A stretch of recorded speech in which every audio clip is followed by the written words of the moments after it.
Nigel, after the local elections, you said that the wipeout of Ukip didn't matter because you transformed the country, because you secured that Brexit vote. Not exactly loyal, though, to Paul Nuttall, your successor, was that? No, I mean, Paul himself said we were victims of our own success. I mean, you know, I led the party 4 years ago in those county council elections in England on a manifesto. We're bringing back grammar schools, getting Britain outside the European Union, controlling immigration and helping small businesses. And 4 years on, the British Prime Minister was running on exactly the same ticket and swept the board. So you got 4 million votes in 2015. What are you going to get this time? That depends.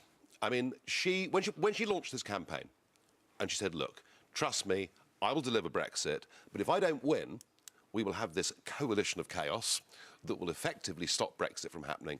The number of UKIP supporters that contacted me and said, you know what, Nigel, this time we have to support Theresa May.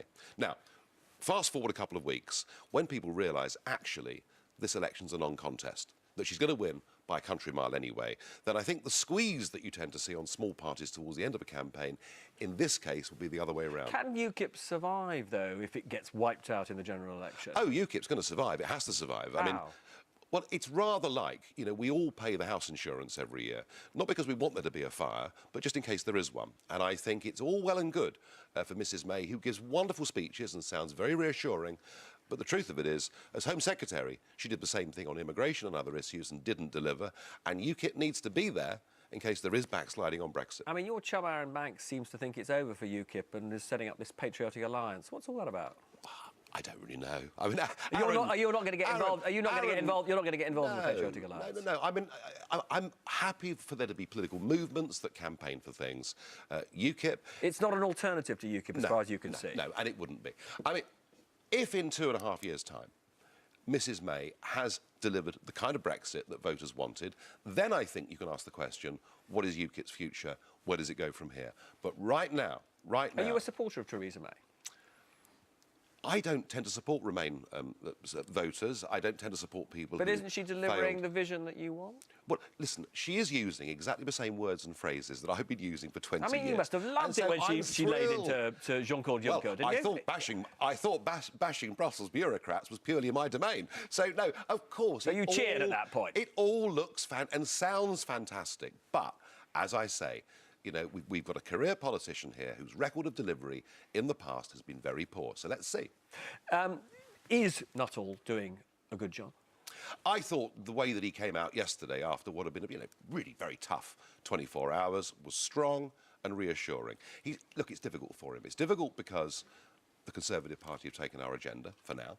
It's also difficult because when you follow on from somebody, you know, and I was a dominant, or my critics would say domineering leader of UKIP, it's always difficult to step into somebody else's shoes. He's doing fine. When you look back on your time, some would say you did not do enough to turn UKIP into a multi-issue rather than single-issue party. Oh, no, I think we did. And I've mentioned already, you know, we led the charge for selective education for grammar schools.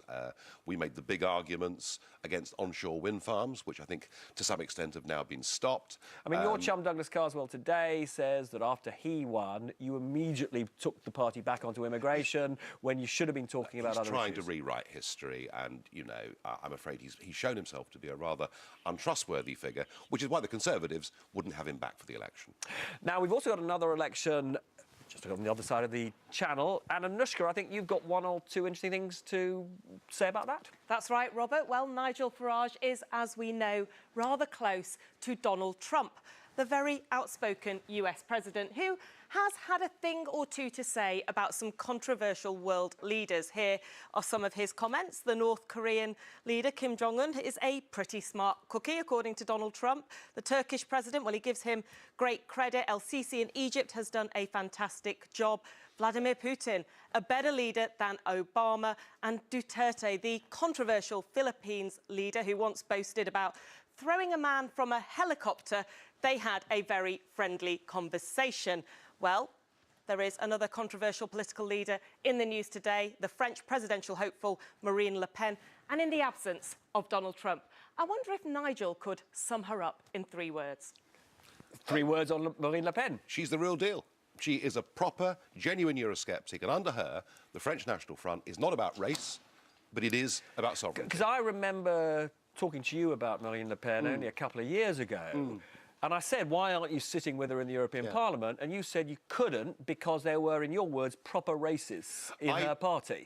For 18 years, I have absolutely refused to sit with the French National Front. I still think that its roots are deep back in Vichy and anti-Semitism and all sorts of things. To be fair to her, she has got rid of her father. She's got rid of... So you trust Marine Le Pen, do you? She's got rid of many of the extreme elements. Do I think Marine Le Pen herself is an extremist? No, I don't. I absolutely don't.